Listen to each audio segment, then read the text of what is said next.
Goeiedag, mijn naam is Evan, ex-democratie-procureur and a rechtschool professor. Now today I want to discuss the right of Afrikaners to stay, live, and to be safe in South Africa. And to do that, we have to look at some history. First, Van Riebeeck, or if you want to anglicize it, Van Riebeeck, founded the Cape Colony on April 6, 1652. In 1657, he released 9 company servants from the Dutch East India Company to become full-time farmers in the colony. Their job was to stock and supply the colony's stores for the ships that would stop on their way to the Dutch colonies in the Far East. These people that Van Riebeeck freed became what is known as free burghers. They were citizens of the company, but they were allowed to live and farm and work outside the confines of the Cape Colony itself, the city itself, the actual colony itself. And you have to remember that the Dutch East India Company was, pound for pound, and when adjusting for inflation, perhaps the most powerful corporation that ever existed. It was, in effect, its own sovereign nation unto itself. So servants of the company were like citizens of the company, and the company could do with them as they wanted. They could use them for military service. It had its own standing military, its own standing army and navy. It can conscript them into doing other things. It can move them to other colonies. So for Riebeeck to let these 9 company servants go free to farm with the express job or goal of supplying what the passing ships would need, that was a pretty big deal. That's why they became known as free burghers or free citizens. And that was the whole mission of the Cape Colony, right?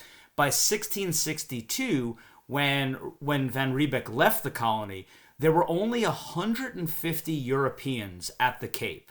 So it's important to understand that this was a slow-growing colony. In fact, it was never intended to be anything more than a supply stop.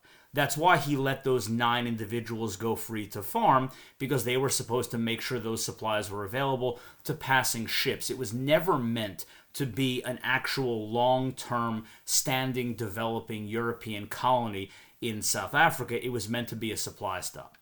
Now, one of the misconceptions and a foundation for attacking Afrikaners and their desire to be autonomous and left alone in South Africa is that these were all Dutch migrants to the colony. But it's not true, and we'll discuss the attacks in a little bit, but let's look at the history. Let's continue to look at the history. During the 18th century, most of the European migrants to the Cape Colony were single male Germans. In fact, one of the colony's biggest problems was a shortage of women, which would be solved by the French. Yay, France. In 1688, a party of 180 French Huguenots who were Protestants fleeing religious persecution arrived in the colony. They were told quickly that they were to assimilate into the Dutch culture and were given instructions to learn the Dutch language, morals, and to be fully integrated into the Dutch nation. Now, while they would do this, it's important to remember that they were not of Dutch descent. So of the male free burghers in the colony during the first 50 years of its existence, 8.5% came from France, 40.4% came from the Netherlands, that's true, and 32.3% came from German-speaking territories. So it was not this one homogeneous group of Dutch settlers that founded the Cape Colony and would eventually become the descendants of Afrikaners. Now, the lack of women led to a very interesting situation. Many of the settlers of European descent took African or mixed-raced wives or mistresses. And this wasn't seen as being abnormal. Race as a biological concept didn't emerge in South Africa until the 19th century. Before this point, the term race was used loosely and most often corresponded with the term nation, which to people at the time would be what we consider culture to be today.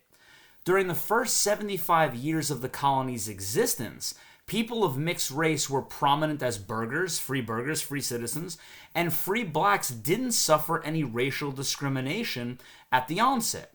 Now, here's where it gets interesting, very interesting, for those who believe that Afrikaners have no claim to the land through ancestry and should just go back to the Netherlands, go back to Holland, go back to the Netherlands, go be Dutch. Now, as we've seen, this argument is nonsense. since Afrikaners aren't simply Dutch and have been in South Africa for 370 plus years at this point.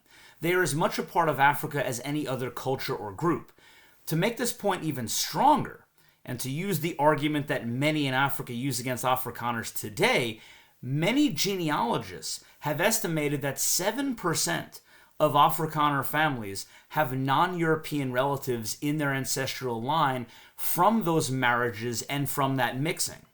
Children born to these mixed families were accepted into the European descended community as part of their own. Now, one interesting example is a slave who was born in 1661. Her mother was a slave from the west coast of Africa, and her father remains unknown. But she would go on to give birth to children from 4 different white fathers. These children and their descendants were absorbed into the European community in the Cape and into prominent Afrikaner families whose names are recognizable and still in South Africa today. So genetically, many Afrikaners are just as tied to the land ancestrally as any other person descending from Africa. They actually have more of a claim to the area of South Africa than African tribes that migrated down to the southern tip of Africa after the arrival of Europeans.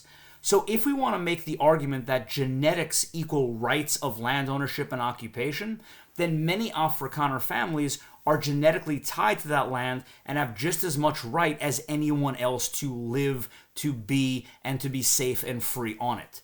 So this is why the argument pushed by many in Africa, saying Africa for Africans and Afrikaners should return to the Netherlands, is nonsensical. They are as much tied to the land, not only historically, but genetically as well as anyone else who claims ties to Africa. Afrikaners and their descendants brought Western culture, property rights, modern economics, society, and civilized culture that benefited all groups in the Cape and what will become South Africa. And if we're going to argue genetics, what's the threshold?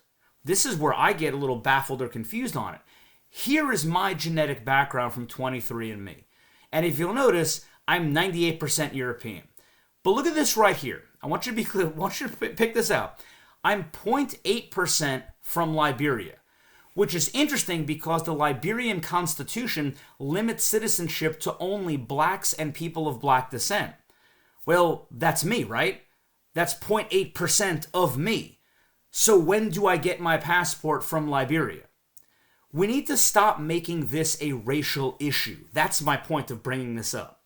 Afrikaners are as much a part of South Africa as anyone else and deserve the right to have their culture and their heritage respected and protected along with every other ethnic group in the country.